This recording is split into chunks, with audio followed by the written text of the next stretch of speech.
৩.৫ লাখ কোটি টাকা ছুঁই ছুঁই করছে খেলাপি ঋণের পরিমাণ।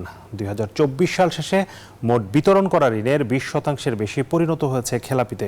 জুলাই সেপ্টেম্বর প্রান্তিকে ব্যাংক খাতের খেলাপি ঋণ বেড়ে দাঁড়িয়েছে ৭৩,৫৮৬ কোটি টাকায়। বুধবার বাংলাদেশ ব্যাংক আয়োজিত সংবাদ সম্মেলনে এসব তথ্য জানিয়েছে governor doctor Hasan H Mansur. এ সময় দুর্বল ব্যাংকগুলোর বিষয়ে কথা বলেন তিনি। নিশ্চয়তা দেন সব ব্যাংকের গ্রাহকদের টাকা ফেরতের।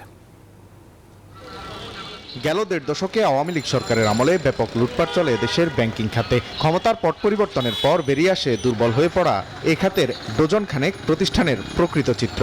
তথ্য গোপনের প্রবণতা থেকে সরে আসায় লাফিয়ে লাফিয়ে বাড়তে থাকে খেলাপি ঋণ। ব্যাংকিং খাতের বর্তমান অবস্থা জানাতে বুধবার সংবাদ সম্মেলনের আয়োজন করে বাংলাদেশ ব্যাংক, যেখানে governor doctor Hasan H Mansur জানালেন বর্তমানে দেশে খেলাপি ঋণের পরিমাণ প্রায় ৩.৫ লাখ কোটি টাকা। মোট খেলাপির ৪২%ই রাষ্ট্রায়ত্ত ব্যাংকগুলোর। আমি যেভাবে আগে প্রেডিক্ট করেছিলাম সেইভাবেই যাচ্ছে, অর্থাৎ শ্রেণীকৃত ঋণের পরিমাণটা বেড়ে যাচ্ছে। বর্তমানে এটা ২০.২% পৌঁছেছে ডিসেম্বর মাসে। এটা ডিসেম্বরের ডাটা। তো ২,৮৫,০০০ থেকে ৩,৪৫,০০০ বেড়েছে। এটা আরও বাড়বে। এ সময় দুর্বল ব্যাংকগুলো নিয়েও কথা বলেন গভর্নর। জানান কিছু ব্যাংকে আবারও একীভূত করার কথা ভাবছে আর্থিক খাতের নিয়ন্ত্রক সংস্থা। নিশ্চয়তা দেন সব ব্যাংকের গ্রাহকদের টাকা ফেরতের।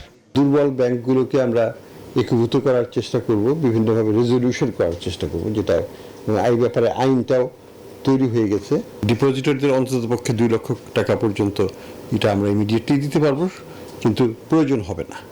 আমরা মনে করি না যে কোনো ব্যাংক রান হবে। আমরা মনে করি না যে কোনো ব্যক্তির